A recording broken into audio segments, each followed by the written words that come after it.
Hey hi it's me Murshida. ഞാനിങ്ങനെ പറയാറുണ്ടേന് എന്നുള്ളത് ഞാൻ മറന്നുപോയിട്ടുണ്ടായിരുന്നേ. And someone remind me yesterday. താനു കോൾ മീ ആൻഡ് നേരെ ഇങ്ങനെ പറഞ്ഞു it's me Murshida. And I was like oh I forgot that and he reminds me. Then I was like okay they are the people who are going to watch these videos. So I was like okay then അങ്ങനെ തന്നെ പറയാമെന്ന്. So it's me Murshida.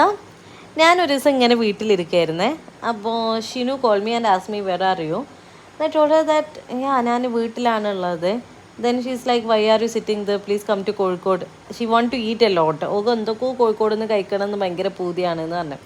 So ഞാനൊരു evening ആയപ്പോഴേക്കും train കിട്ടി. ഞാൻ ട്രെയിനിൽ കയറി. അല്ല, ഞങ്ങൾ രണ്ടാൾ ഓൾ വരുന്ന ട്രെയിനിൽ തന്നെ ഞാൻ കയറി. ഞങ്ങൾ ഇവിടെ എത്തി. We gathered and we ate a lot and ഞങ്ങൾ കുറേ സംസാരിച്ച് ഇതൊന്നുമല്ല. ഓൾ എന്നെ വിളിച്ച് ഞാനിങ്ങനെ വീട്ടിൽ സുഖിച്ചിരിക്കേന് വിളിച്ച് വൈകുന്നേരം ആകുമ്പോഴേക്കും ഞാൻ ട്രെയിൻ കയറി പോന്ന്.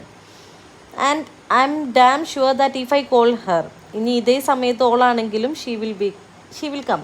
അതെനിക്ക് ഉറപ്പാണ്. അപ്പോൾ ഇതാണ്. അപ്പം ഞാനിങ്ങനെ ആലോചിക്കരുത് എന്ത് ബ്യൂട്ടിഫുള്ളാണ് ആ റിലേഷൻഷിപ്പ് ഞങ്ങൾക്ക് ഇടയിലുള്ളത് എന്ന്. അത് ആർക്കോയറസ് ടീമിൽ ആരെന്നെ വിളിച്ചാലും ഞാൻ എന്തായാലും പോയിട്ടുണ്ടാവും. ഞാൻ വിളിച്ചാലും ഒരു വരും. ബിസി അല്ല എന്നുണ്ടെങ്കിൽ, വെരി ബിസി അല്ല എന്നുണ്ടെങ്കിൽ എന്നുള്ളത് എനിക്ക് ഉറപ്പാണ്.